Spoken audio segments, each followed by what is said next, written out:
At the beginning of the story, we see a man bleeding in front of a demon. In this world, God is dead. Humanity worships gold and reveres arcane engineering. Eventually, they turn themselves into slaves. The man stood up and raised his sword. He said that this is not fair. As he charged at the demon, it raised its huge sword. The man screamed as he got closer to the demon. When their swords clashed, a huge explosion occurred in the area. The man fell to the ground. This world is actually a game. It is the best post-apocalyptic modern fantasy game. It is known as Arcane Soul. In the real world, we see the owner of the character cursing the game.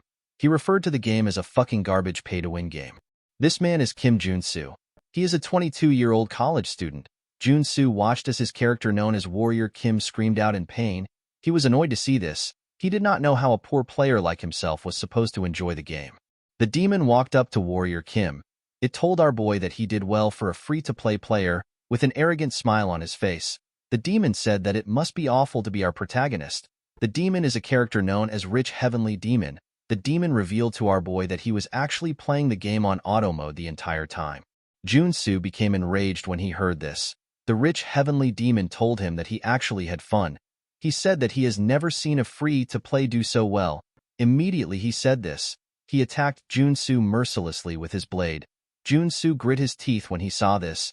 He could not believe that the demon was destroying his character. Jun-soo raised his hand out of anger. While screaming at the top of his voice, the man said that it is not fair that he isn't able to beat a whale despite playing this game for more than 10,000 hours. He said that such overpowered characters are not fair. Jun-soo realized that he is an idiot for wasting time on the shitty game. He decided to do his daily quest so that he can get started with his homework. Our boy is one of those people that do daily quests no matter what. Jun-soo decided to use his free pull. He believed that he was simply going to get another Warrior Kim.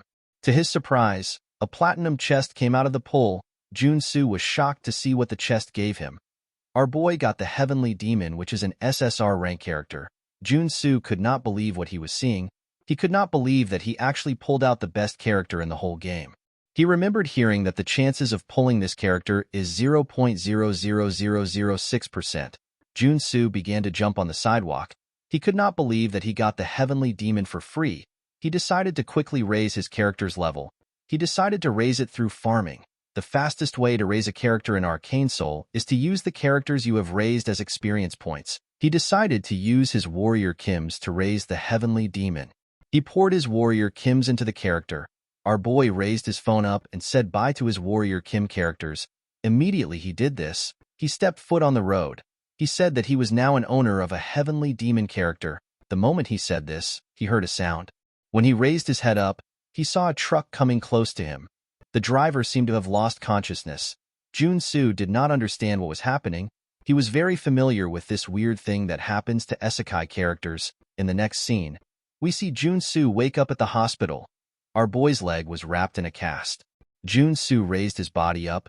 He did not understand how he got to a hospital. The moment he thought of this, he got a bad headache. He remembered his awful accident. Our boy could not believe that he got hit by a truck. A nurse steps into his ward and refers to him as Warrior Kim. She asked him if he is all right. She told him that she will call the doctor. Jun-soo did not understand why the woman called him Warrior Kim. When he looked at the name assigned to him in the hospital, he saw Warrior Kim. According to the hospital paper, the reason why he is there is because he had a dislocation and concussion due to an accident. Jun-soo could not believe that he was actually registered as Warrior Kim. He did not know why the hospital would make such a mistake. Our boy said that he already feels guilty about using his Warrior Kims to raise his Heavenly Demon. However, it did not make sense to him that he would become Warrior Kim. When Jun-soo placed his leg down, he felt a horrible level of pain. Our boy screamed in the hospital. A nurse quickly ran into the room. She told him that he is not supposed to move yet. While screaming, Jun-soo said that he feels like he is going to die. When the doctor came into the room, he told our boy that he actually got off lightly for someone who got hit by a truck. Jun-soo was surprised to hear this. The doctor explained to him that they still need to run some tests. He told him that he needs an MRI and a magical vision test. Jun-soo was shocked to hear this.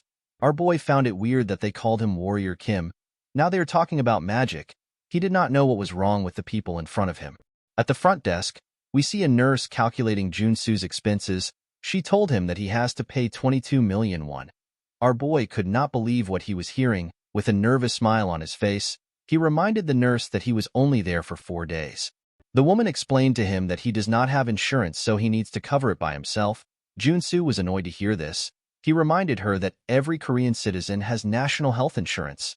The woman did not seem to know what national health insurance is. She asked him if he does not have Legion insurance or Magic Tower insurance.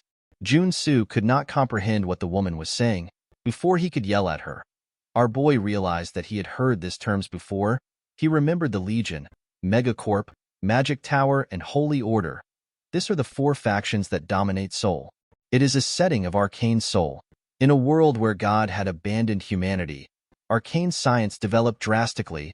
The polluted earth is full of monsters. Humans modify their bodies in order to survive. The scene shifts and we see Junsu tell the world to fuck itself. Our boy looked at a long alleyway. He became convinced that he was in this horrible world that is difficult to survive in. He placed his hand on his head and screamed. As he slowly walked up the street with his crutches, Junsu remembered that he got injured when he acquired the heavenly demon. He could not believe that he was sent into the body of a tutorial character. He believed that this was divine punishment for dusting off his warrior Kims. In the next scene, we see our boy arrive at his new room. He was shocked to see that the place was even smaller than his old apartment. He did not understand why warrior Kim was so poor. Junsu sat on his bed. He could not believe that he was sick and poor. He did not know what to do. If this world is actually arcane Seoul, events like nuclear wars, dimensional rifts, and revival of the old gods will soon take place. This events will make this place a living hell. Although Junsu did not know how he got into this world, he was certain that he will die if he stays put. While thinking, our boy realized something. He quickly took out a pin. He raised the pin up and placed his hand on his table. His hand began to tremble. Junsu told himself that he needs to confirm something before it is too late. He grit his teeth and stabbed himself in the hand. Our boy began to scream when he took out the pin. While he was screaming, a green energy gathered next to his injury and closed it up for him. Junsu was happy to see this. He already knew that this would happen. A status window appeared in front of him and told him that he has obtained the trait known as wound recovery. There was a reason why Junsu raised countless warrior Kims. Warrior Kim is a free tutorial character. It is the only character without a base trait. However, you can unlock traits and switch them out. This allows users to raise warrior Kims with more freedom than any other character. For someone like Junsu who relied on strategy, warrior Kims are better than higher rarity characters. Due to the fact that our boy was now warrior Kim, he can get any trait as long as he works for it. Junsu took off the bandage on his head. He used the wound recovery to remove the wounds on his body. Arcane Seoul is a world where you will die if you are poor or powerless, or if you run out of luck. Junsu grabbed a bag and said that he will not allow any of this to happen to him. He assured himself that he is going to survive. He reminded himself that he has a lot of knowledge from wasting 10,000 hours on the game as a free-to-play player. Junsu actually managed to rank 9th in the game. With a smile on his face, our boy told himself that he has Warrior Kim's body. In the next scene, we see Junsu at a place called Player Personnel. A man with a cigarette in his mouth asked him if this is truly his first time in his office. Our boy assured him that it is. He explained to the man that he plans to join the mana purification business. Junsu came to this place because he needs money in this crappy game. Since all he has is his body, this is the only job he can do to earn good money. The man placed his leg on his table. He asked Junsu if he really understands what monster clearing entails. This man is the director of player personnel. His name is Choi Seonsu. Our boy assured the man that he is well informed about the job. Seonsu laughed when he heard this. He told him that there is nothing on his certificate. Junsu was aware of how crappy the work is. Contaminated mana is the reason why monsters took over Arcane Seoul. Dungeon clearing is the act of cleaning up trash which emit large amounts of contaminated mana. Unfortunately, extended exposure to mana can result in death, or in some cases, it causes mutation. This is why this job is quite dangerous. Seonsu told our boy that he will assign him to a team once they have enough people. Junsu thanked him. Before our boy left, the man asked him if he is sure about the job. He explained to him that he has seen a lot of people like him who enter this job for the money and return completely empty on the inside. With a smile on his face, Junsu asked the director not to worry. He told him that he will be better than him. Seonsu was surprised to hear this. With a creepy smile on his face, Jun-soo said that working his ass off as a free-to-play player is his expertise. The scene shifts and we see a man with horns ask our boy if he is the shitty newbie that is joining their team. This man's name is Deer. He is the labor leader. Jun-soo told Deer that he came there because he got assigned to the team. Deer was annoyed to hear this. He grabbed our boy's clothes and asked him if the place looks like a playground to him. He told him that he does not see any determination in his eyes. With a look of anger on his face, Deer warned Jun-soo to not beg him to save him when he mutates. He assured him that he will kill him immediately if he spots any signs of mutation. Our boy told him that he will remember this. Jun-soo could not believe that Deer was trying to scare a newbie. He noticed that Deer was the same way in the game. Our boy did not understand why an R-rank character was here. He realized that this was what Deer looked like before awakening. His legs were still normal. One of the laborers ran to Deer and told him that there is no need for him to do this to a newbie. The man reminded him that they are already short on work personnel. This man's name is Hedgehog. He has 5 years of experience as a dungeon cleaner. Deer let go of Jun-soo. He told his teammate that our boy might not be of any help to them. He told him that it will be amazing if Jun-soo is not a nuisance. The man walked forward and told his teammates that they have 4 days to clean up 5 contaminated locations. Our boy was annoyed to see that the bastard was much harsher in reality than in the game. Hedgehog tapped Jun-soo's shoulders and asked him to not be bothered by Deer. He told him that Deer is a nice guy even though he is rough on the outside. The scene shifts and we see the team arrive at their first contaminated center. The men covered their noses when they smelled the rotten smell the building was giving off.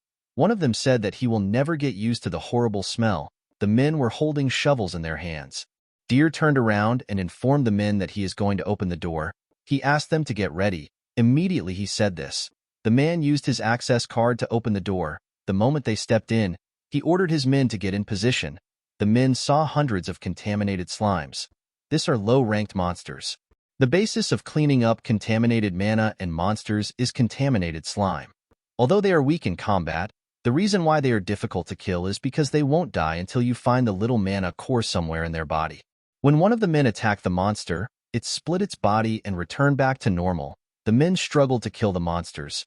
Even though they knew that they were supposed to find the mana core, they did not know how to find it. They knew that they will be exposed to contaminated mana if the fight drags on. While the men were struggling to escape the slimes, Jun-soo ran to help. One of them asked him to stay back. Our boy took out his shovel and jumped. The man was shocked to see Jun-soo aiming at him. Our boy told the man that he is not taking responsibility for what happens.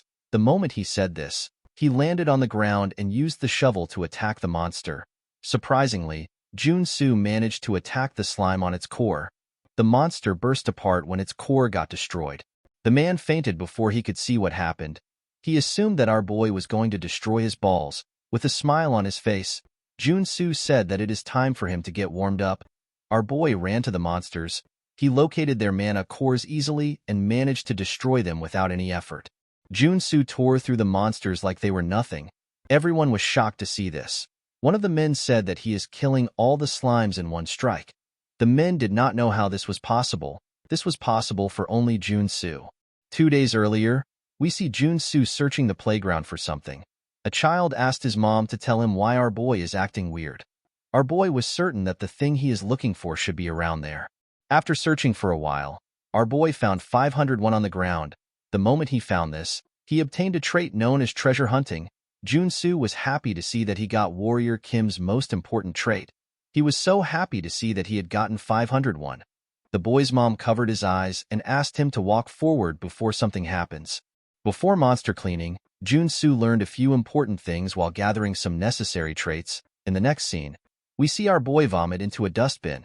He was at a garbage center. After vomiting, he obtained contamination resistance. This was the hardest trait to obtain. The first thing Jun-soo learned was that traits are gotten in the same way as the game. As long as certain conditions are satisfied, the trait will be obtained. The second thing he learned is that you can only have a total of 6 traits. You can switch between the traits you have earned whenever you want. The treasure hunt trait allows a person to find their opponent's weakness. Thanks to this trait, our boy is able to see the mana cores. Jun-soo managed to beat the biggest slime in the building. The slime rose up and burst. Deer asked his teammates to be careful not to get hit. After taking care of the monster, Jun-soo turned around. He said that his hard work paid off. With a creepy smile on his face, our boy said that Warrior Kim's labor specialty is amazing. With his contamination resistance trait, our boy gains resistance against contaminated mana. The scene shifts and we see the team in a bus. Jun-soo seemed exhausted. Even with the help of the traits, it was still tiring to work all day. Hedgehog moved close to Jun-soo. With a smile on his face, he told him that they are able to go home early because of him. The man told Jun-soo that it was amazing to see him work. He asked him if he is waiting to awaken like deer. Jun-soo explained to him that he simply knows how to shovel thanks to his military experience. With a smile on his face, Hedgehog told him that he is amazing. While he was talking, Jun-soo noticed that Hedgehog had grown horns on his head. He realized that Hedgehog mutation symptoms are getting worse. It was obvious that the man had been exposed to too much contaminated mana. Jun-soo made the man understand that he does not look good. He asked him to get some rest tomorrow. Hedgehog told our boy that he would rather become a mutant than face his debt collectors. Jun-soo was not surprised to hear this. He knew that there weren't many reasons why people would take on this kind of job. For days later, we see some of the men puking after finishing their jobs. Jun-soo was still quite strong. The others were tired because they had been working for days. Hedgehog was also vomiting. The man's symptoms had become worse. Jun-soo knew that this would happen. This is why he asked him not to push himself too hard. Deer walked up to Jun-soo. He told our boy that he looks ready to go. He asked him if he is so energetic because he is young. While smoking a cigarette, Deer told him that he never expected him to do his part. He commended Jun-soo on his hard work. With a smile on his face, Jun-soo told the man that they were able to finish thanks to the efforts of everyone. Thanks to the new trait he earned while monster cleaning, our boy's work became easy for him. Jun-soo noticed that Deer was holding on well.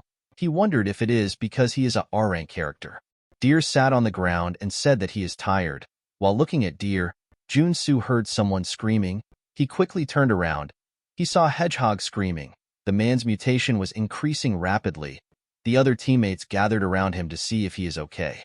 One of them told him that something is wrong with his spine. Deer quickly ran to Hedgehog. He asked him to hold on. He told him that they will get out of here now. Unfortunately for him, Hedgehog seemed to have lost his mind. He pushed everyone aside and caused a huge explosion. Jun-soo was shocked to see this. When the dust cleared up, Hedgehog had fully transformed into a huge mutant. He became a hedgehog mutant. Jun-soo could tell that the man had lost his sanity. He knew that they could not get out of here if they did not defeat him. Since all the traits our boy has are specialized for monster cleaning, there is nothing that can help in combat. Jun-soo realized that they were screwed. Hedgehog used his huge hand to slap our boy. Jun-soo was sent flying. His body got slammed to the ground. He spat out some blood. Jun-soo was shocked to see the power difference between them. He realized that he might die here. Immediately he thought of this. He obtained the endurance trait.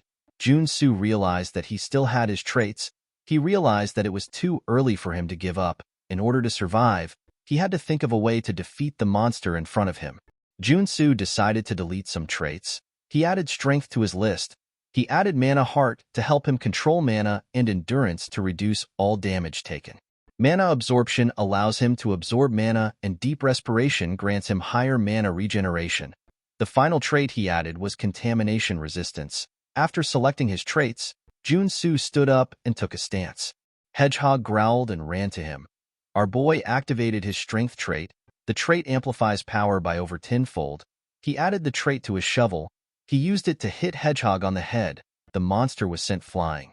Jun-soo was happy to see what he had done. He believed that he can face this mutant. While he was in the air, the Hedgehog rolled his body together. Our boy was surprised to see this. Hedgehog rushed to attack him. Jun-soo did not know what he was looking at. As he got close to our boy, he jumped up. Jun-soo could not believe what he was seeing. The monster landed on him and buried him in the ground. After doing this, Hedgehog stepped back. To his surprise, Jun-soo jumped out of the ground. Our boy had used the endurance trait to block the attack. The endurance trait amplifies defense by over 10-fold. Even with the trait, our boy still felt a lot of pain. Although he was in pain, Jun-soo knew that he would die if he stopped now. He moved close to the monster and began to attack furiously.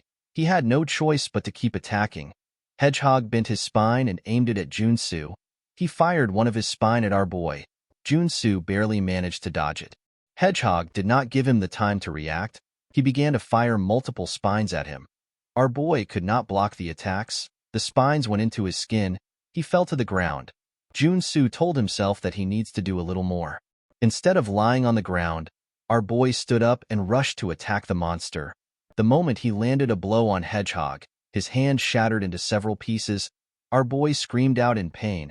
Hedgehog grit his teeth and fired multiple spines at Junsu. The spines took out his other hand. He screamed out in pain. When he fell to the ground, the monster put its hands together. Junsu grit his teeth to withstand the pain. He realized that he can't win with Warrior Kim's body. Hedgehog pounded our boy with his fist. The scene shifts and we are taken to the past. We see Junsu playing Arcane Soul on his phone. With a smile on his face, Junsu asked the monsters to come at him. He said that he will defeat them all with Warrior Kim. Back when he was playing the game, everything was easy. All he needed was a single click to hunt down monsters. He never thought about how the character would feel. He simply pushed the character into extremities under the pretext of efficient training. Now Junsu understood that it takes suffering to obtain a mediocre trait. The scene shifts and we are taken back. We see our boy block Hedgehog's punch with his hand. He gave Hedgehog a punch that sent him flying. Junsu obtained a trait known as Mutant Muscle. His arms were as big as Hedgehog's own and he had spines on them. Our boy had come to understand that there is no way to win in this game without paying a price. Hedgehog got slammed to the ground. The reason why Junsu attacked recklessly is to get a trait that is obtainable when surpassing the limit with Mana Heart and Strength traits activated. Hedgehog stood up and rushed to attack our boy. Junsu blocked the monster's punch with his arm. He began to attack the monster fiercely. Hedgehog had to put his hand together to block the attacks. Our boy dared him to hit him. Hedgehog covered his fist with his spines and slammed Junsu to the ground. Our boy spat out some blood. He realized that the monster had not been using its full strength. After putting some holes into our boy, the monster stepped back. To his surprise, Junsu's body began to move weirdly. Our boy stood up. His body was much bigger. He obtained a trait known as Mutant Body. With a smile on his face, Junsu told the monster that he has grown stronger thanks to him. Hedgehog ran to attack him. The two of them locked hands and tried to suppress each other. Junsu told him that they are now on equal footing. While they were fighting, Deer woke up. He did not know why everywhere was so noisy. When the man looked up, he saw our boy and the mutant fighting. He was shocked to see Junsu fighting. He wondered if he is a superhuman. He could not believe that a human was fighting on equal footing against a mutant. Our boy and Hedgehog knocked each other back. The two of them slammed themselves to the ground. Although he was now the same size as the mutant, the fight was not still easy. Junsu realized that he will soon be at a disadvantage. The mutant stood up and screamed. It still had a lot of energy. Our boy had another method he could use. He did not want to use it because it is a bit dangerous. However, he no longer has any choice. Hedgehog rolled himself and rushed to attack our boy. Junsu activated his contamination resistance trait. The trait helps him to develop a resistance to contaminated mana. Our boy realized that he had to believe in himself. He asked the system to delete the trait. Immediately he deleted the trait. His body began to transform. His skin turned red and his body became bigger. He transformed into a mutant before Hedgehog reached him. Our boy had fully transformed. A magic circle appeared next to his head. He screamed in this magic circle and released a large amount of energy. Hedgehog had to defend himself with his hand. Unfortunately for him, it was not enough. The attack knocked him out. Deer was shocked to see what was standing in front of him. Junsu looked like a cooler version of Red Hulk. Deer could not believe that he became a mutant while fighting against one. He did not know how such a thing was possible. This particular trait is known as mutant. While on his knees, Deer turned around. He realized that he needed to get out of there. Before he could get far, Deer heard Junsu growl. When he looked up, he saw his hand coming at him. Deer closed his eyes out of fear. To his surprise, nothing happened. When he opened his eyes, he saw our boy in his human form. Deer was shocked to see this. Junsu fell to the ground. While breathing heavily, he said that he did it. If a person is in possession of mutant muscles and mutant body, and the person deletes contamination resistance, the person will get mutant. The common belief is that once you turn into a mutant, you cannot change back, but our boy knew otherwise. He knew that he would be able to change the trait as long as he could think reasonably for a little bit. Because he was able to think for a little time, Junsu was able to switch out mutant for corruption resistance. While he was resting, our boy thinks about the fact that he felt as if his bones were moving around. He hoped that he never had to use this skill again.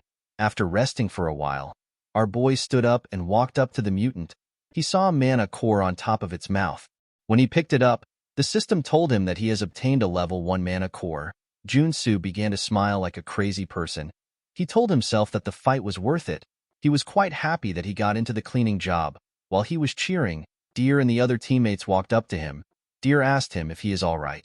The men had stern looks on their faces. Deer reminded Junsu that he became a mutant. He asked him to tell him how he is normal. Our boy did not like this. He did not want any strange rumors about him to circulate. He explained to Deer that he gambled on the chance that he will return to normal. He told him that he was extremely lucky. Deer did not believe this. He had never heard of anyone being so lucky. Before he could ask more questions, Junsu gave him a large amount of mana cores. The man was surprised to see this. Junsu turned around and said that he is going to get some fresh air. The other men were shocked to see the amount of level 0 cores which our boy gave their leader. Junsu believed that the men will keep his secret because he saved their lives and gave them some mana cores. The scene shifts and we are taken to the director's office. With a gentle smile on his face, Seonsu told our boy that he heard about the hardship he went through. Junsu told him that it was simply a small amount of hard work. He did not understand why the director was kissing his ass. Seonsu explained to him that he should have told him that he was a superhuman. He assured him that they could have gotten him a proper job. Junsu found it funny that the director thought that he is a superhuman. In Arcane Soul, a superhuman awakens an ability that allows them to obtain powerful mana. In a world where strength is power and authority, superhumans are basically nobles. Our boy was not surprised to see that the director thought of this. Only superhumans can defeat mutants. Seonsu placed his hand in his pocket and told Junsu that he wants to pay him for the cleanup. The man brought out a big fat bag. Our boy decided to allow him think that he is a superhuman. Seonsu explained to him that they will be taken 20% from the total of 50 million won. He told him that he is supposed to receive 5 million won after the money is shared among the team. However, the director decided to do things differently. He revealed to him that they will only be taking 5% out of his share. He told him that he will also get a bonus. The director gave Junsu 12 million won. Our boy was shocked to see the amount. Junsu began to smile weirdly. Seonsu said that he hopes to continue working with him. Our boy was happy to be seen as a superhuman. He walked out of the office with his cash in a bag. He wondered how he was going to spend the money. Immediately he came out. Someone told him that he looks like he is in a good mood. The man said that he must have gotten paid a lot of money. Our boy reminded the man that they just finished a job. He remembered the man as one of the people that he worked with. The man explained to him that he actually came to ask for a favor. Junsu immediately hid his bag of money. The man revealed to him that his wife is actually sick. He asked Junsu if he can lend him some money. He apologized for asking for such a favor when they only worked together once. Our boy knew that it is not a good idea to help someone you don't know in this world. No one knows when the man will backstab him. The man bowed his head and begged Junsu. It was already hard for our boy to support himself. However, he was not a heartless person. He grabbed the man's hand and asked him to get up. He reminded him that he is older. With a smile on his face, Junsu gave the man some level 0 mana cores. He asked him to manage it. The scene shifts and we see the same man laughing like someone who had just scammed a person. The man called Junsu a dumbass. He could not believe that our boy helped him simply because he pretended to be some poor old man. The bastard was with the rest of the team. Deer asked the man if Junsu is new to this kind of things. The man said that he would have gotten more if he said his child was sick too. The ungrateful pig explained to Deer that he is annoyed that our boy got more money than them. He told them that the director gave them trash and gave our boy some parts of their shares. Deer laughed and said that Junsu is not even a superhuman. He said that they need to teach him a lesson. The man asked him if he has an idea. With a smile on his face, Deer called Junsu a silly little idiot. He said that our boy must have some kind of strange ability. He crushed the mana cores. With a creepy smile on his face, Deer told his teammates that they need to teach Junsu how scary the world can be. In the next scene, we see Junsu at a hotel spa. He was getting a massage. He was quite happy that he got paid. He never knew that he would see the day where he could get a massage at a place like this. He said that the game is better than reality. Immediately he said this, he felt some pain in his arm when the masseur pressed it. The pain was quite much. Even though Junsu spent 3 days resting at this hospital, he was still feeling some pain in his arm. Our boy realized that he needs to think twice before using any mutant-related traits. Changing traits is not as omnipotent as Junsu thought. His body changes depending on the trait, and the severity of the side effects increases the more his body changes. The problem Junsu had was that he was not certain if he can survive in this world after limiting his traits. While looking through the glass, our boy saw something. He saw a man with some tattoos under a shade. The man had his subordinates next to him. Junsu realized that this was the Iron Fist gang. He could not believe that they were still going around the city with their unique air of arrogance. Arcane Soul is actually dominated by local gangs rather than by law. This is expected because there are too many monsters around, and people have to depend on superhumans. Even though he managed to survive the incident, Junsu knew that it would be stupid for him to depend on his traits in this dangerous place. With a scary smile on his face, our boy said that everything comes down to items. The scene shifts and we see Junsu at a store. The store owner asked him if he came to sell something. He revealed to her that he came to sell some monster byproducts. The woman took a careful look at our boy. She noticed that he looked rough and poor. She told him that they do not buy level 0 mana cores. Junsu assured her that he is aware. He put his hand into his bag and took out a blue marble. The woman was shocked to see this. She could not believe that she was looking at a level 2 mana core. Junsu asked her to take a look at it. He was actually quite happy to see the woman surprised. He realized that his hard work in the hotel room paid off. Junsu fused the level 1 core and the other cores that he had to get a level 2 mana core. The price of a core differs depending on the level. A single level 2 mana core should be worth more than a large amount of level 0 cores. The woman paid Junsu 4.7 million won for the core. He thanked her and accepted the money. He asked the woman if she sells weapons or armors. With a smile on her face, the woman told him that she does. She asked him to follow her to the back. When he arrived in the room, he began to smile. He told the woman that they have everything in this place. All the basic items he used in the game were available here. The woman asked him to take his time. Like a child that has just received a toy, Junsu told her that he will enjoy himself. He was very excited to gear up. In the next scene, we see Junsu walking home with a large amount of guns in his bag. Now that he had acquired weapons, our boy finally felt like he was playing Arcane Soul. While he was walking, someone calls him. When he turned around, he saw a young lady with a cap on her head. The woman asked him if he is a mercenary. She told him that she needs some help. Junsu told her that he is not a mercenary. He asked her to look for someone else. She placed her hand into her bag and took out a bundle of cash. She explained to Junsu that she is here on a business trip, but the Iron Fist gang keeps scaring her. She asked him if he can protect her on her way to her lodging. Junsu could not believe that the woman was offering 500,000 won for a bodyguard job. It felt like one of his daily quests. Our boy decided to try it since he was geared up. He placed his hand on her shoulder and said that he could not ignore a lady in danger. He turned around and asked her to follow him. The woman was very happy to hear this. In the next scene, we see Junsu and the woman walking up a shady neighborhood. Rain was drizzling in the area. The woman told him that they are almost there. Junsu did not understand why the woman was staying in such a shady place. There wasn't a single ant in sight. The woman turned to a corner and told our boy that her place is after the corner. Before Junsu could turn into the corner, the woman told him that he is almost there. She asked him to quickly follow her. Our boy told her that everywhere is quite dark.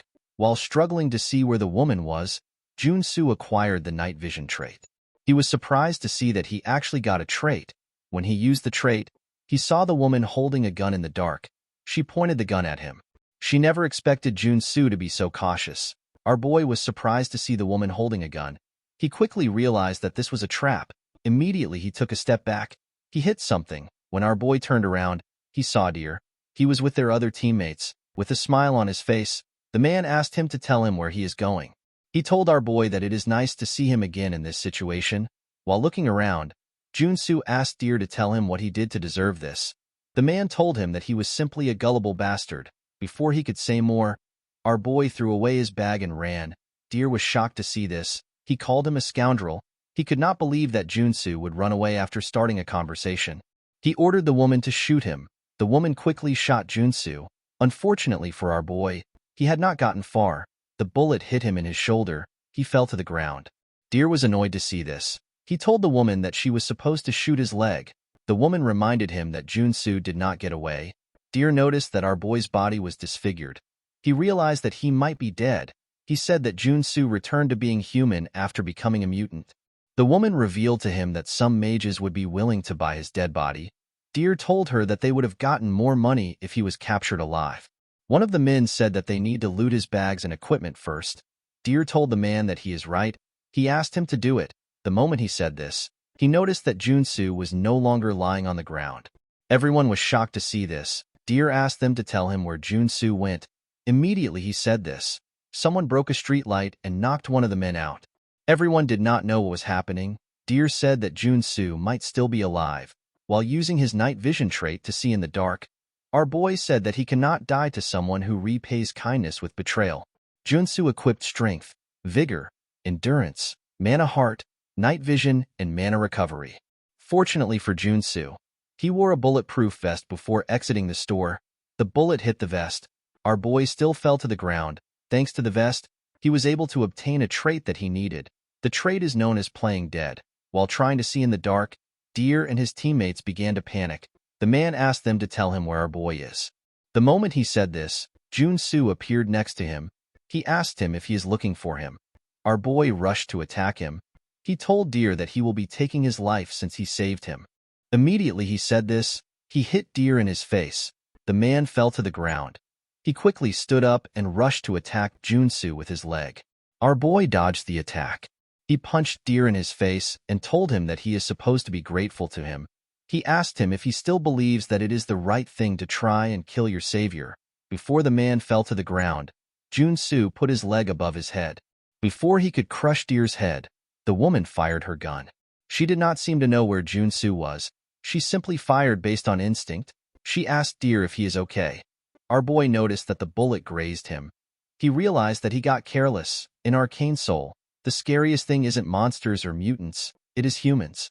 Junsu placed his hand into his pocket. He realized that he was too naive and he trusted people easily. He took out a gun from his pocket. He told himself that he will never make this same mistake again. He fired a shot at the woman and knocked the gun out of her hand. He fired another shot at one of the men.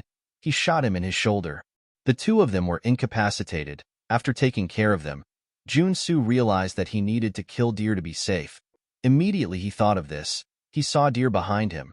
The man tried to hit him in his head. Our boy was shocked to see his legs coming close to his face. Although his gun got knocked out of his hand, Junsu managed to still block the attack by putting his hand together. Our boy noticed that Deer no longer had any legs. His legs had transformed into hooves. Deer had now awakened. He was now a level 1 superhuman. Junsu could not believe that the man managed to go through superhuman awakening while he was down. He could not believe that someone gave this game such an annoying setting. Since all playable characters are able to go through superhuman awakening, it's considered the basic growth system of this game. In Arcane Soul, a level 1 superhuman is strong enough to threaten an ordinary civilian holding an automatic rifle. Deer told our boy that he will kill him. Junsu quickly stepped back when he heard this. He could not believe that he had to deal with a superhuman with an ordinary body. Before he could do anything, Deer disappeared in front of him. Our boy was shocked to see this. The trait which Deer possesses are stereoscopic movement and kicking. Stereoscopic movement allows the user to use his incredible leg elasticity to move freely in any direction. Deer used this trait to climb the building wall next to Junsu. Our boy was shocked to see the man above him. Deer quickly jumped.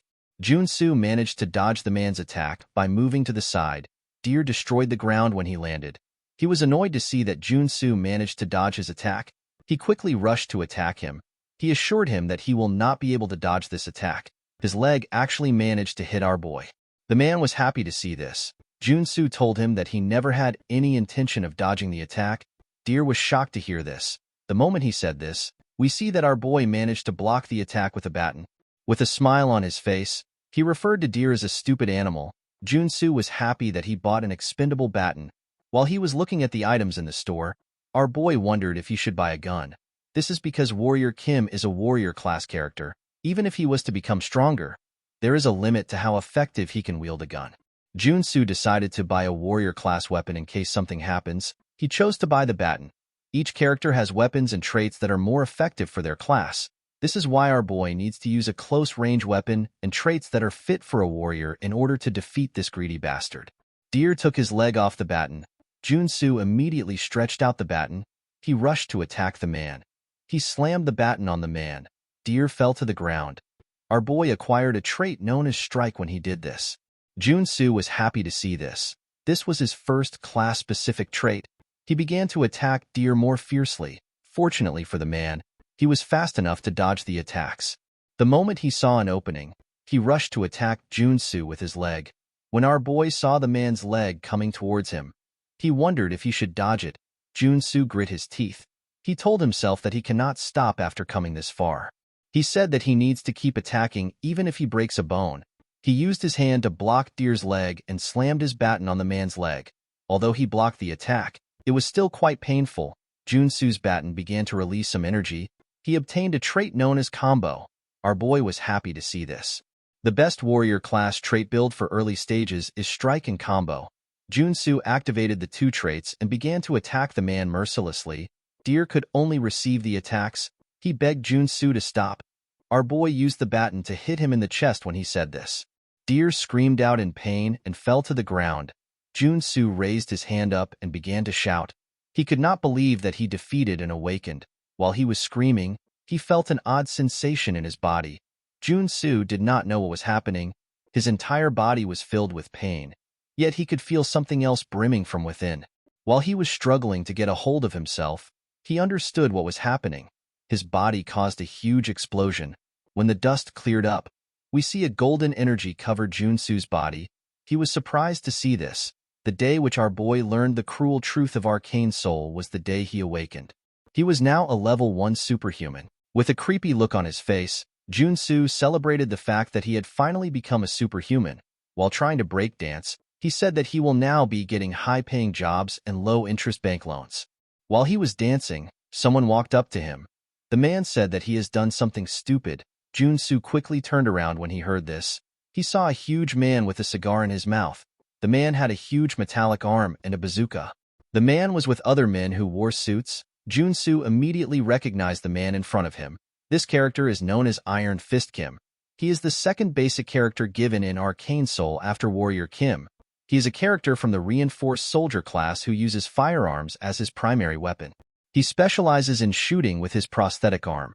The only issue with this character is that he is the feared boss of the Iron Fist gang of the underworld.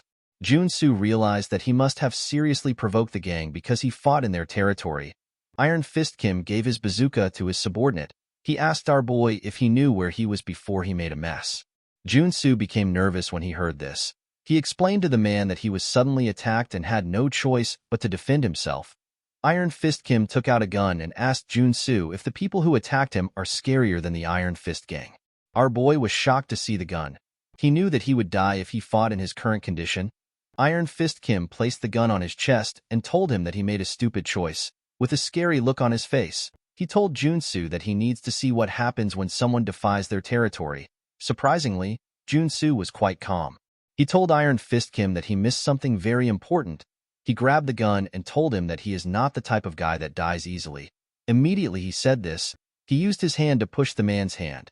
Iron Fist Kim fired his gun at our boy's chest. The bullet passed through Junsu's chest. The man was shocked to see what Junsu made him do. He could not believe that he pulled the trigger on his own. While trying to regain his balance, our boy told the man that the bullet tickles. The moment he said this, he acquired a trait known as regeneration. The hole in his chest was closed up. Iron Fist Kim smiled when he saw what Junsu did. He told him that he has an interesting ability. Our boy smiled when he heard this. The new trait he got was the upgraded version of the wound recovery trait. Regeneration is a trait that is obtainable once a person becomes a level 1 superhuman. Junsu knew that he was still in danger. He realized that everything is over for him once the gang starts looking down on him. He decided to go with his bluff tactic. He pointed to the unconscious bodies behind him. He told Iron Fist Kim that he did not survive out of luck. With a confident smile on his face, he asked the man to be prepared if he messes with Warrior Kim.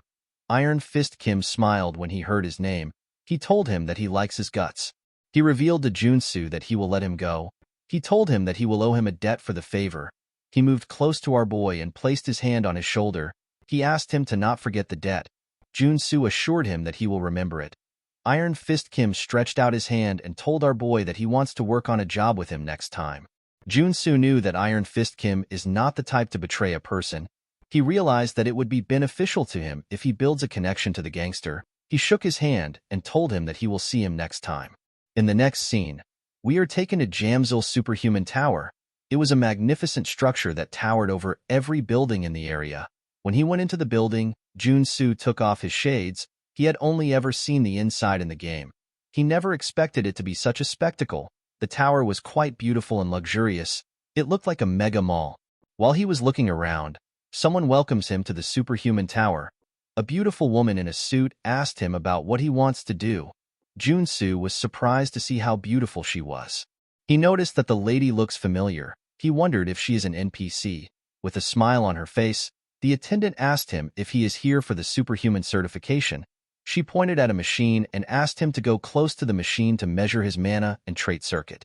Jun-soo noticed that he never asked the woman for directions, but she still guided him. He realized that he must have seemed like a rookie to the attendant.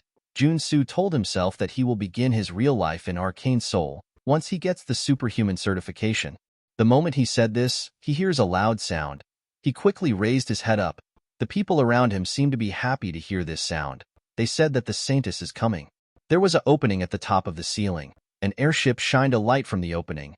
The beam of light was quite bright. Jun-soo was shocked to see the people that came out of this beam of light. He referred to them as the Old Father's Order. These people were wearing huge armors and helmet. At the center of the order was a woman. The woman was carrying a huge axe. Jun-soo was shocked to see the woman. He did not know why a boss monster was in the building. The people in the building all put their hands together to greet the woman known as the Saintess of the Old Father's Order. Jun-soo realized that the woman was still known as the Saintess because he was still in the tutorial stage of the game. However, as the story progresses, it is revealed that the order is actually a cult disguised as a religion. They later attacked the citizens indiscriminately. The people were surprised to see that the Saintess had come for a mana measurement. They realized that she is there for a level renewal. The Saintess stood next to the machine and released her mana. Her mana was quite strong. It sent everything around her flying. Even our boy had to use his arm to cover his face. After she put in her mana into the machine, she and the citizens stared at it to see the results. Without wasting time, the machine revealed her information. The Saintess belongs to the priest class and she is 27 years old. Her mana level is 8 and she has a 6-layered circuit. The citizens began to cheer when they saw her mana level. The Saintess simply smiled. They could not believe that she even had a 6-layered circuit. Jun-soo began to tremble when he saw her information. He did not understand why these people were cheering.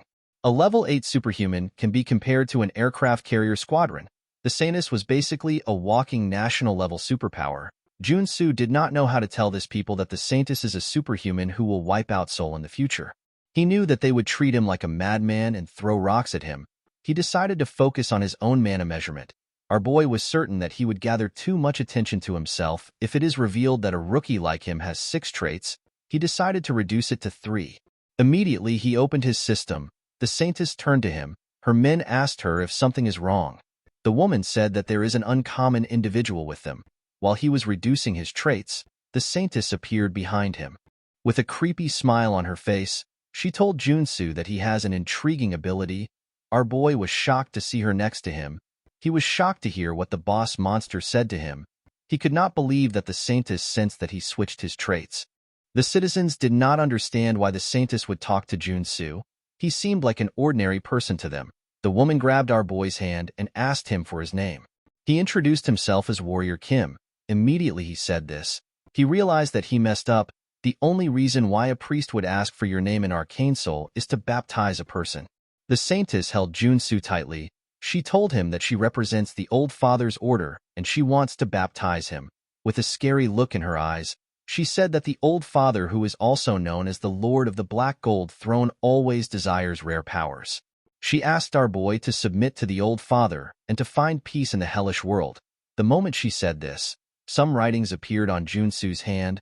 The citizens were jealous to see that our boy was getting baptized by the Old Father's first daughter. Jun-soo actually hated what was happening. If he was to get baptized and obtain the baptism trait, he would have no choice but to become a paladin of the order. However, in the war against South Korea, the Old Father's Order loses to significant figures in Arcane Soul. Jun-soo felt like he was being forced to go all in on a stock that is going to be delisted. He pushed the Saintess's hand away. The citizens were shocked to see this. Our boy fell to his knees. He told the Saintess that he does not want to be baptized. The Saintess was shocked to hear this. She believed that she was hearing the wrong thing. Jun-soo assured her that he is serious. Upon hearing this, The saintess said that it is up to him to choose if he wants to serve the old father. She grabbed him and told him that the old father has already laid his eyes on him. Junsu was surprised to hear this. The moment the woman said this, she put a black mana into our boy's body. He was quite shocked to see this. With a villainous smile on her face, the saintess asked Junsu to not forget that a holy mote has taken root inside him. She turned around and said that his free will is worthless if he cannot overcome such a tiny mote. Immediately she said this, Junsu noticed that his hand was on fire. He screamed out in pain as the flame engulfed his body. The citizens did not feel pity for him. They were actually annoyed that a rookie refused to be baptized. They wondered if Junsu hated religion. While he was burning, he received a trait known as divine fever. The trait makes him suffer an unending pain as punishment for refusing baptism. Our boy grit his teeth. He tried to regain his composure. He already knew that he would suffer for his refusal, but the pain was on a whole other level. Divine fever is one of the strongest debuffs in the entirety of Arcane Soul. By causing burning pain endlessly, it prevents one from continuing with their ordinary life. The only way to get rid of it is to go to the temple to get baptized. Although Junsu refused the baptism because he was worried about the future, he realized that he can die now. He fell to the floor. He did not have the energy to support himself. Before he lost consciousness, someone poured some water on his face. When he opened his eyes, he saw the beautiful attendant. She asked him if he is all right. Junsu could not believe his eyes.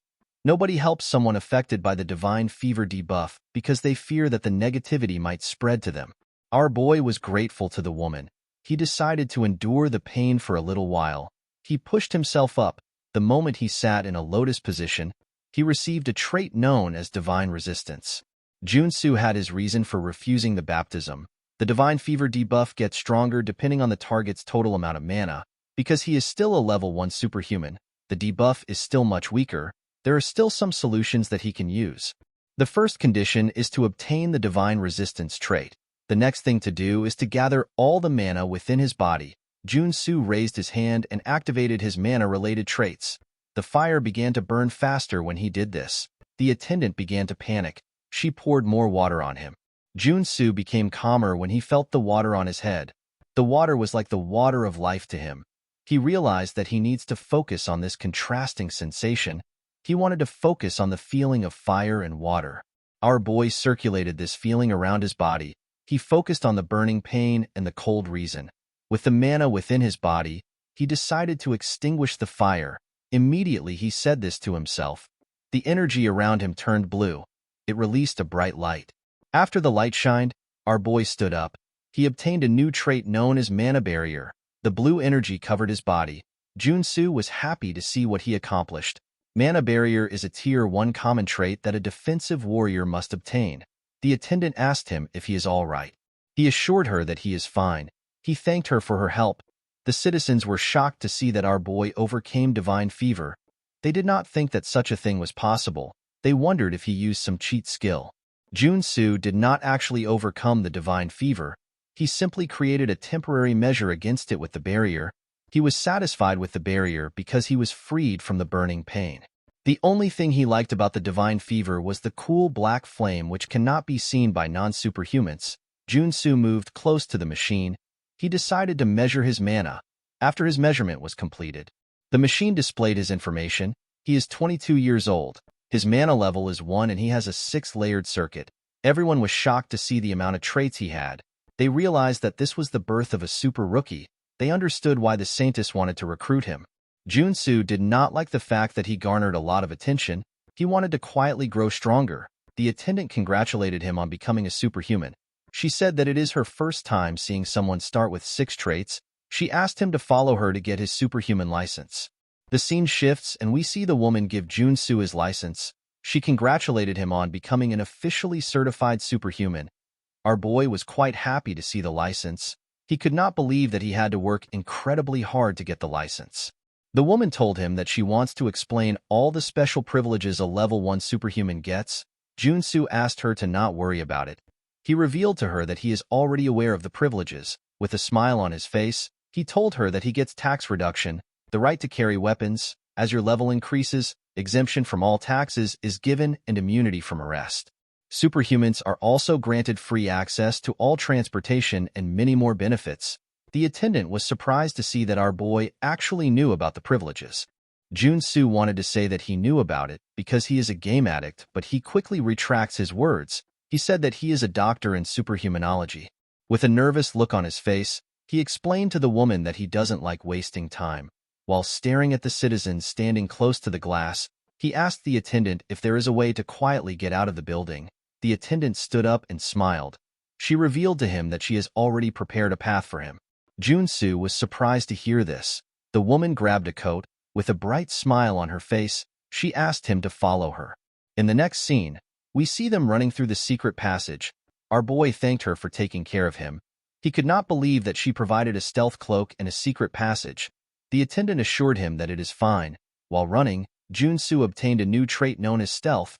He was very happy to see that he got a nice trait for free. The woman stopped running and pointed at a door.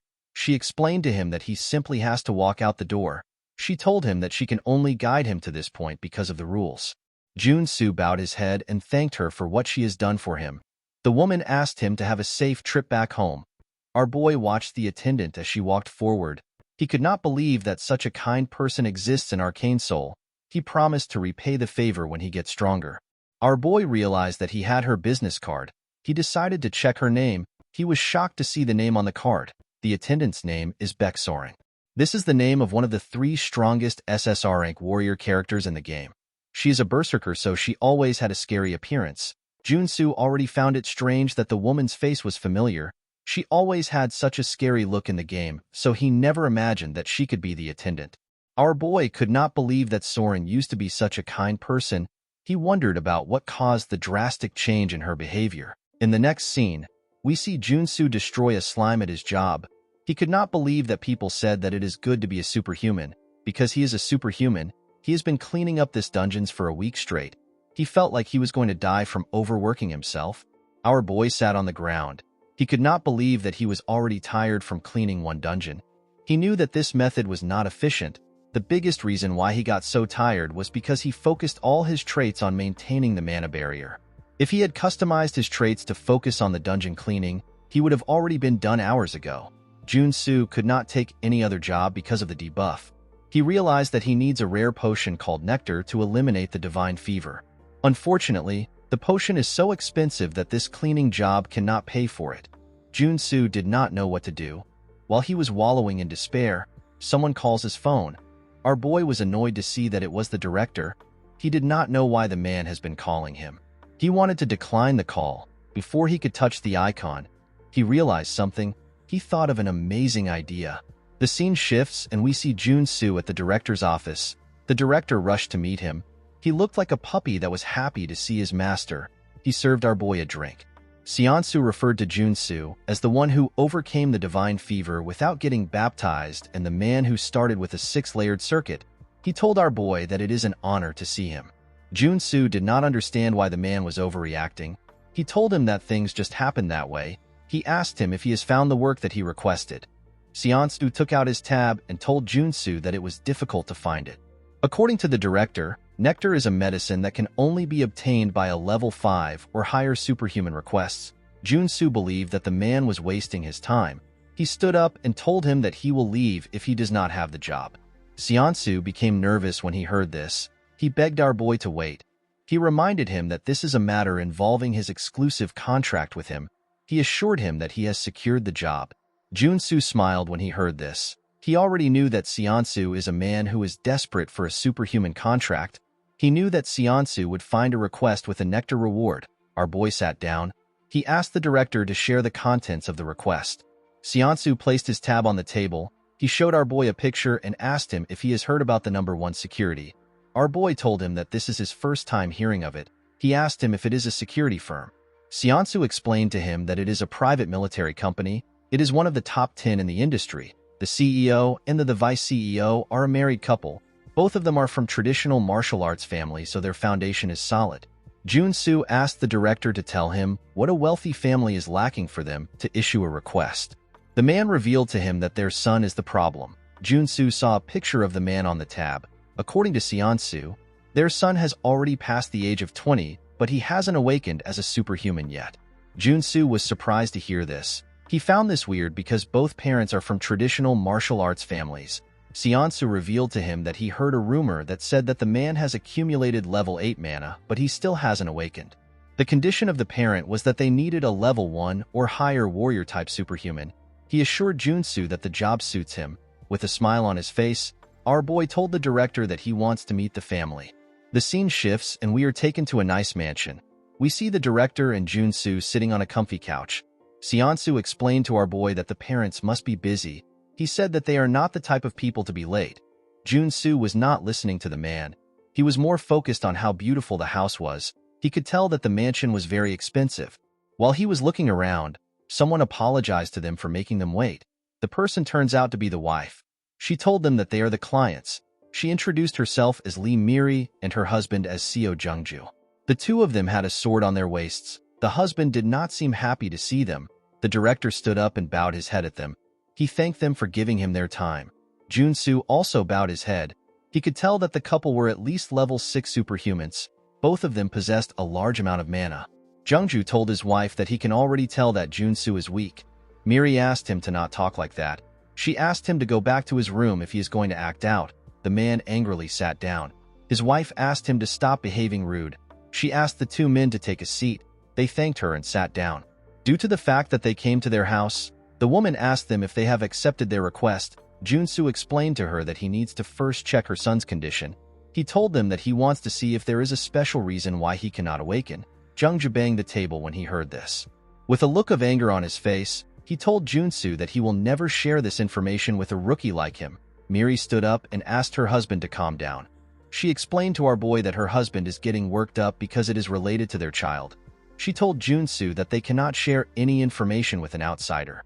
She told him that she will call her son and explain the situation if he accepts their request.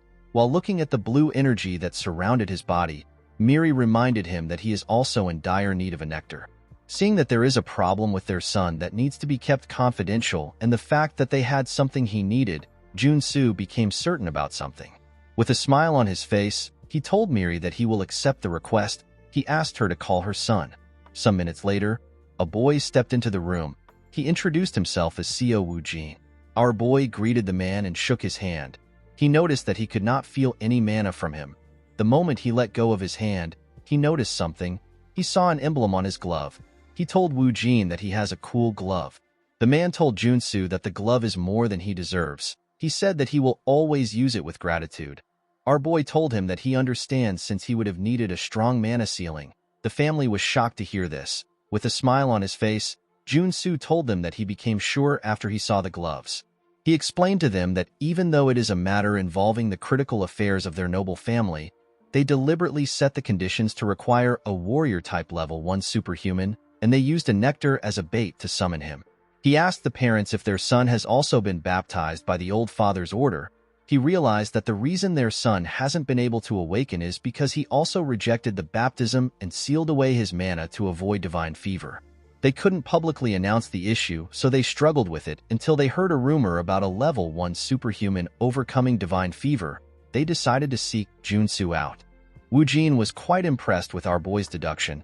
He told him that he does not even need to explain anything else. He told our boy that he almost believed that he was a protagonist in a detective novel. While looking proud, our boy said that it is just a simple matter of reading the situation. Junsu believed that there is nothing for him to fear when he already knows the future. The moment he saw the picture of Woojin, he got the gist of it. This is because in the future, Woojin becomes the vanguard of the old father's order. He refused the baptism and held out, but his parents lost their powers. Eventually, Woojin gave up and joined the old father's order.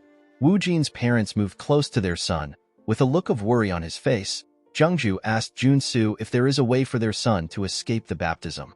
Our boy smiled when he saw the arrogant man acting gentle. He told him that there is a way.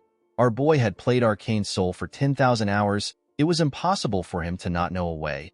He placed his hand on Woojin's shoulder and told him that he understands the pain he is going through because he also went through it as well. He asked Woojin to trust him.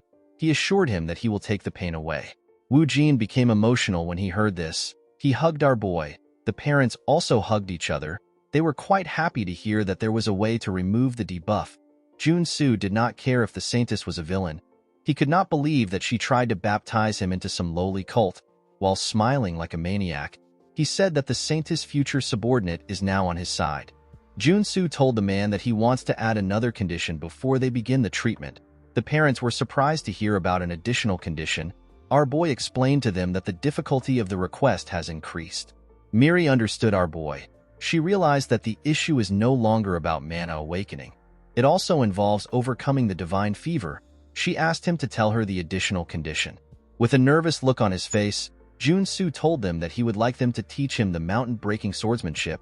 Their expressions became grim when they heard this. They never expected this condition. Even Wu Jin was shocked. The director immediately realized that they were screwed. Miri released her terrifying energy. With a scary look on her face, she asked Junsu if he fully understood what he just said. Our boy was horrified to feel her energy. He never expected her killing aura to be so intense. She was much scarier than her husband now. Even Jungju could not say anything. Junsu understood that she would be angry, but he never expected it to be on this level. The mountain-breaking swordsmanship is very important to Junsu. One might doubt his decision to learn swordsmanship in a 21st century information era. However, it is different in Arcane Soul where strength equates authority. Because a superhuman swordsman can easily destroy an entire tank, high-level fighters are traded for a fighter jet squadron which is worth trillions of won. If a level 1 superhuman learns and continuously trains in the mountain-breaking swordsmanship, they can reach level 4 without any difficulties. It is basically a cheat code for early gamers.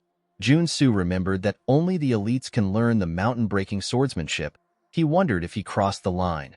With a nervous look on his face, he told Miri that he will get the swordsmanship only if he completes the request. The moment he said this, Wu Jin called out to his mom. Miri realized that she was going overboard. She quickly took away her killing aura. She explained to Junsu that she will give him a memory chip containing the mountain-breaking swordsmanship along with the nectar if he succeeds. Our boy was shocked to see that she actually accepted his condition. He never expected this. He bowed his head to show his appreciation. He believed that she was going to kill him. He could not believe that he was now going to get the nectar and the swordsmanship. With a sad look in her eyes, Miri told Junsu that she and her husband will be very disappointed if he fails. Our boy assured her that he won't fail.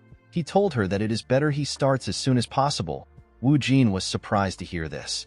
The scene shifts and we are taken to another building. Miri said that this is a room with a mana focusing circle. She told Junsu that they also got 200 intermediate grade mana potion as he requested. Our boy told her that the items are enough. He explained to her that he prefers to be alone with the patient. Before leaving, Miri apologized to him for how she behaved earlier. She revealed to him that Wu Jin was forcefully baptized before he could even start school. He never had the chance to make friends, let alone go on a family picnic. He had to suffer while being forced to be stuck in his room. Miri bowed her head. She told our boy that they were too sensitive because of the situation. She told him that she will leave the rest to him. Wu Jin was shocked to see his mother bowing her head. Junsu was more shocked than the man. He could not believe that everyone in the family had to suffer because of the Saintess trap. Wu Jin helped his mother raise her head up. He assured her that he is fine. In the game, Wu Jin ends up opposing his own family. Junsu now understood why he became such a cold person in the future. He felt bad for them. He assured the woman that he will succeed at all cost. After she left, our boy told the man that they need to get started. While trembling, Wu Jin asked him about what he should do. Junsu did not understand why he was shaking. He asked him to relax. Wu Jin asked him if he is not going to torture him through some sort of drug injection or electric shock to forcefully awaken him. Junsu was surprised to hear this. He wondered about the kind of treatment which Wu Jin has been receiving. The general treatment to cure divine fever is to drink nectar after awakening. However, because Wu Jin had accumulated too much mana in his body, the divine fever was too severe for him to awaken. Junsu asked the man to not worry about any weird treatment. He asked him to remember only one thing. He told him that he needs to keep everything he sees today as a secret. Wu Jin promised him that he will keep his secret. Immediately he heard this. Junsu activated his mana barrier and expanded it to the absolute limit. He did this in order to weaken the barrier. The moment the barrier weakened, the flames of the divine fever began to burn his body. Our boy quickly took some mana potions. He began to pour it into his mouth. Wu Jin was shocked to see this. Junsu did not stop at only 2 bottles. He forcefully poured the mana potions in his mouth. The taste was so bad, but he had no choice but to drink it. He continued shoving it down his throat until he obtained a trait. Junsu obtained a trait called drug addiction. Mana consumption increases with this trait, but the effects of a drug are abnormally enhanced. Our boy was relieved to see that he finally obtained the drug addiction trait. The flames of the divine fever reduced. He began to focus his mana on the barrier. The flames of the divine fever were pushed outside the shield. Junsu obtained a trait known as Area Shield. The trait allows him to generate a shield within the designated area. Our boy was happy to see that the divine fever has been completely pushed out of the barrier. With a look of admiration on his face, Wu Jin told Junsu that he is amazing. Our boy told him that it is too early for him to be surprised. He told him that he has to take off his mana-sealing glove. Wu Jin was surprised to hear this. Junsu asked him to push his hand out of the barrier. He told him that he simply has to grab his hand once he has done this. With a scared look on his face, Wu Jin explained to our boy that 2 divine fever will start a resonance reaction. Junsu stepped out and allowed the flames to engulf him again. He told Wu Jin that the resonance will be bearable for him because he is inside the barrier. Wu Jin became nervous. This was his first time taking off his glove since the baptism. He took the glove off and placed his hand outside the barrier. The man's flames were ridiculously large. It even pushed Junsu back. Our boy wondered about how much mana Wu Jin had in his body. Although it was scary for him, he still grabbed Wu Jin's hand. The pain which he felt could not be described. Junsu could only scream. It was even worse than when the saintess baptized him. He felt like his bones were being shattered to pieces. Even though he was in immense pain, he had to maintain his focus and endure it. He cursed the saintess and the divine fever while he was screaming. Our boy pushed Wu Jin inside the barrier and fell on him. While breathing heavily, he grabbed the man's hand. He was relieved to see that it was a success. Wu Jin was happy to see that the divine fever was bearable even after he took off his glove. While breathing heavily, Junsu told him that this is why they went through the stress. In addition to the barrier, our boy used damage absorption trait to take part of Wu Jin's divine fever for himself. Thanks to this, the man's divine fever is severely weakened. Junsu picked up a wooden sword and stood up. He told the man that this is the final stage. He asked Wu Jin to not stop attacking him until he awakens. Wu Jin grabbed the sword. He said that it is time for him to use the swordsmanship he has practiced since his childhood. He stood up and attacked our boy. Junsu blocked the attack with arm guards. Our boy began to run after blocking the attack. He could not believe that Wu Jin broke an iron arm guard with a wooden sword.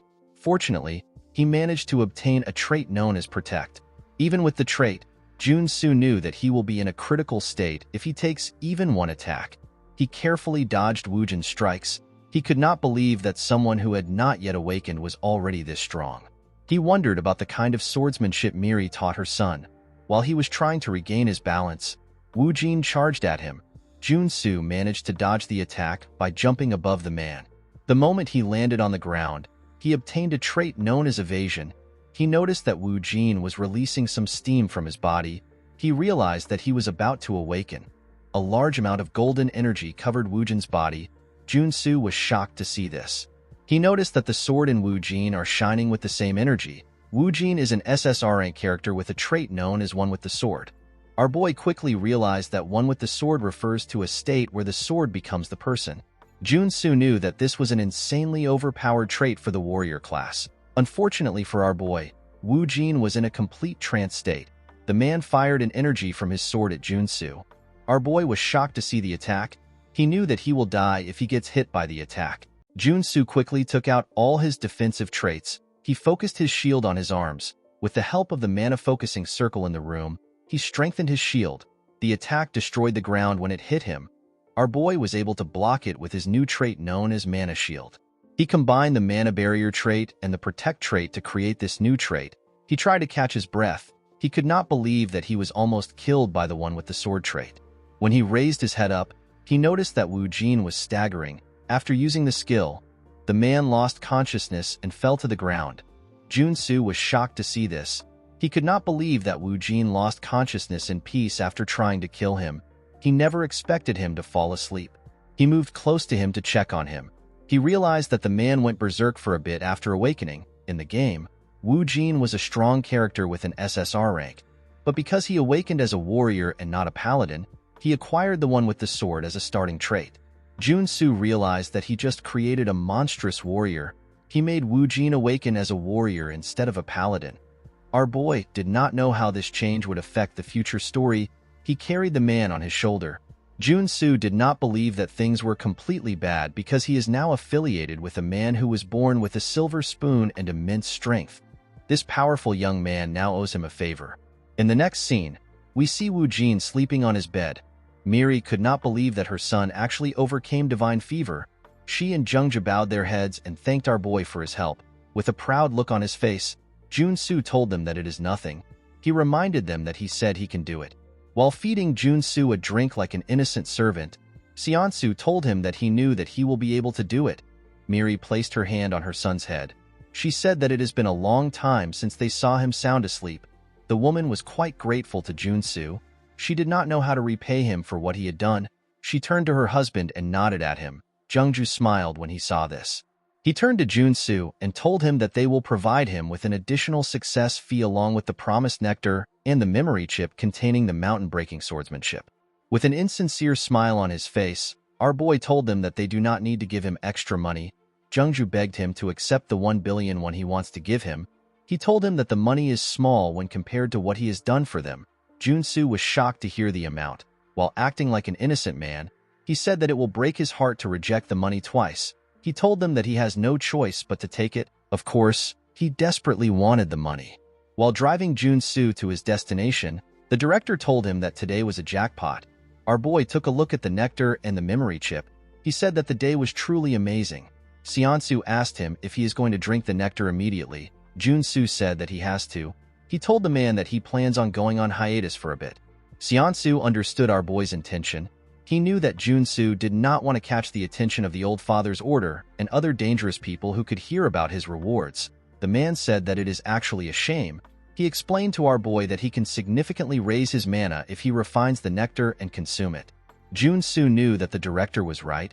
He knew that he could raise his superhuman level by a lot if he refines the nectar instead of drinking it to cure the divine fever. While he was thinking, the car parked in front of a hotel. When Junsu stepped out of the car, the director explained to him that he will try to find the equipment necessary to refine the nectar. He asked our boy to wait for some time before he consumes the nectar. Our boy told him that he will think about it.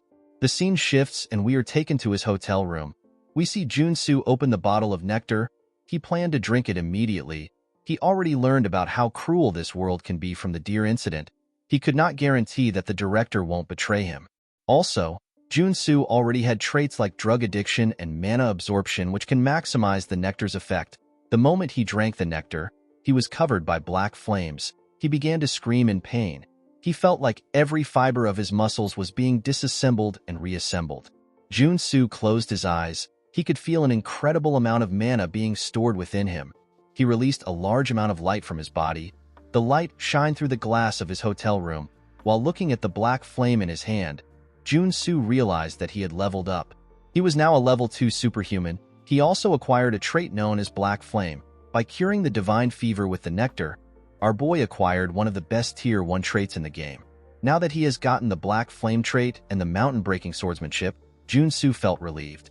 He could now focus on training these 2 traits. He believed that he will not have any problems for the time being. The moment he said this, our boy gets a message from the director. He wondered why Seonsu would suddenly text him. He decided to ignore it and focus on training. Before he could walk away, he hears his phone buzz several times. Junsu was annoyed to see this. He quickly picked up his phone. He wondered why the director was texting him so much. Seonsu wrote a message talking about an apology and some members. The message did not make any sense to our boy. He found it weird that the man was even texting him in the first place. He is not someone who usually texts. While looking at the message, Junsu noticed something odd. When he carefully picked out some words, he was able to decode that the director was telling him to run away from the Dagger Gang. Our boy was surprised to see that Seonsu hid this secret message in his texts. The Dagger Gang is one of the opposing gangs of the Iron Fist Gang. Junsu knew that the director would have called him to stall for time if he wanted to betray him. Due to the fact that Seonsu sent this secret message, our boy realized that the Dagger Gang have already caught him. The information was leaked while he was trying to prepare the equipment for refining. Junsu decided to ignore the message since he has already gotten the nectar he wanted. He believed that everyone is responsible for their own life in Arcane Soul. The next day, we are taken to a basement. We see some men torturing the director who was tied up. One of them told him that he is stubborn. They could not believe that the man would not tell them where Junsu is even after getting tortured for a whole night. Seonsu grit his teeth out of anger. He told the men that our boy signed a contract with him because he trusts him. He said that he won't speak no matter what they do to him. A man smiled when he heard this. He said that he has no choice but to use his last resort. Immediately he said this, he used his finger to signal someone. The person grabbed an axe and moved close to the director. Seonsu was shocked to see him. The man asked him to tell him the hand he uses to eat. Seonsu did not answer him. The man raised the axe up. With a creepy smile on his face, he said that the right hand is usually the correct answer. Before the man could do anything, the door exploded. The man and the director were shocked to see this. The man asked one of the minions on the ground about what is happening. While breathing heavily, the minion said that some crazy bastard is launching warheads at their building. Of course, the crazy bastard is Junsu. With a smile on his face, our boy said that the Dagger Gang has picked the wrong guy to mess with. Junsu could not leave someone who keeps his promises in this cruel world. He fired another warhead at them and declared that the war begins now. The warhead hit the building and caused a large explosion. The members of the Dagger Gang grabbed their guns and rushed outside. They quickly began to search the area. Junsu was not surprised to see them rushing out of the building like a bunch of cockroaches. Even though the building looked like a normal apartment, our boy could tell that the entire gang was inside. He was aware of this because he cleared the Dagger Gang dungeon several times in the game. It is a complex dungeon that consists of 6 different buildings. Because the Dagger Gang quest is one of the tutorial quests, Junsu believed that he could clear it with his eyes closed.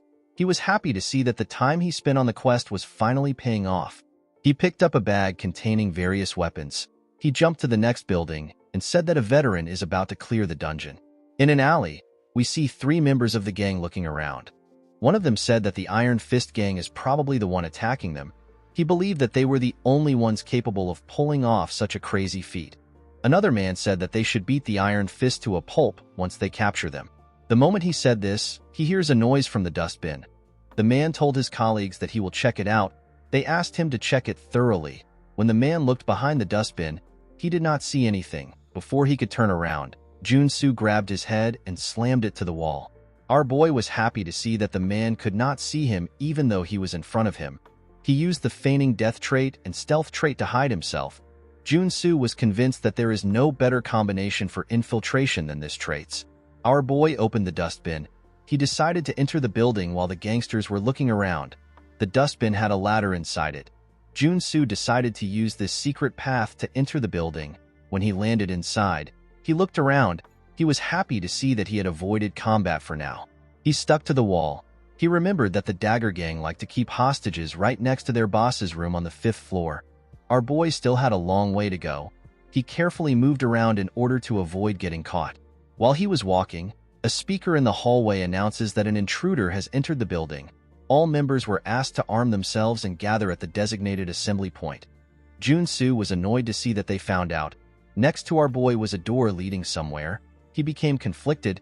He did not know if he should leave or open the door that leads to the lobby. The lobby is the most optimal route because there is a central staircase that leads upstairs. The problem is that once they notice that an intruder is inside the building, they put up a barricade in the lobby to form a defense line. Junsu knew that he would be riddled with bullets if he was to open the door. However, this did not mean much to him. He opened the door. As he expected, he saw several gangsters. Junsu took out a Gatling gun. With a smile on his face, he began to fire his bullets at a crazy speed. He asked his new friends to enjoy his present. The gangsters were shocked to see a Gatling gun. Most of them were not able to block the bullets, but some of them still managed to raise their guns and fire at our boy. While they were shooting, Junsu threw a grenade at them. The gangsters were shocked to see this. The grenade blew them away when it landed on the ground. Junsu quickly closed the door before he could get caught up in the explosion. He said that doing things the hard way is not his style. Our boy was not convinced that one grenade was enough to take them out. He took out more from his bag and threw it into the lobby. He quickly closed the door. He smiled when he heard the sound of the grenades. After the grenades had done their job, Junsu went in. He saw the gangsters on the floor. He looked around to see if he got all of them. He did not want to let his guard down because there might be some survivors. The moment he thought of this, one of the gangsters stood up and aimed his gun at him. He fired his gun and asked our boy to die. Junsu managed to sense the bullet and dodge it. He obtained a trait known as sensitive when he dodged the bullet. Our boy was relieved to see that he obtained the trait that he needed from this dungeon. He decided to beat the shit out of the gangster now that he has gotten the trait. The man begged him for his life. After taking care of the minions, Junsu decided to go upstairs. He made it up to the 4th floor without any issue. However, this is where the real danger starts. Our boy knew that there will be gang members waiting in the gambling room on the 4th floor. To his surprise, there was no one in the hallway. When he checked the gambling room, there was no one inside. Junsu immediately realized that something was wrong. He tried to focus to understand what was happening. While trying to do this, he obtained the focus trait. He managed to sense something above him. He quickly looked up. He saw a drone above him. He was surprised to see it. The drone dropped something. The moment the thing touched the ground, it released a blinding bright light. Junsu quickly used his hand to cover his eyes. He never expected the drone to drop a flashbang. Immediately, the flashbang shined. Someone appeared behind our boy. The person rushed to attack him with a dagger. He stabbed him in his shoulder. With a creepy smile on his face, the man called Junsu a rat and said that he has gotten him. This man is the boss of the Dagger Gang. He is a level 2 superhuman assassin. To his surprise, Junsu used his mana barrier to block the dagger. He asked the man to tell him who he got. The man was shocked to see that the dagger did not go in. He quickly stepped back. Our boy told the man that he is the one who is dressed like a rat. Junsu did not expect the boss to appear on the 4th floor. This never happened in the game. Fortunately, he could still read the boss's pattern. The flashbang is the linked attack pattern that activates once the player enters the boss room. Our boy actually equipped the sensitive and focus traits before the boss ambushed him. Because the boss of the Dagger Gang is an assassin, Junsu has to feel where the attack will come from with his 5 senses. The boss was annoyed to see that our boy blocked his ambush. Junsu asked him to not be surprised yet. He took out a sword and said that he will make him regret targeting him. Guys, we have come to the end of our video. If you guys want more of this recap, let me know in the comments section. Don't forget to like and smash that subscribe button for more recaps. See you guys later.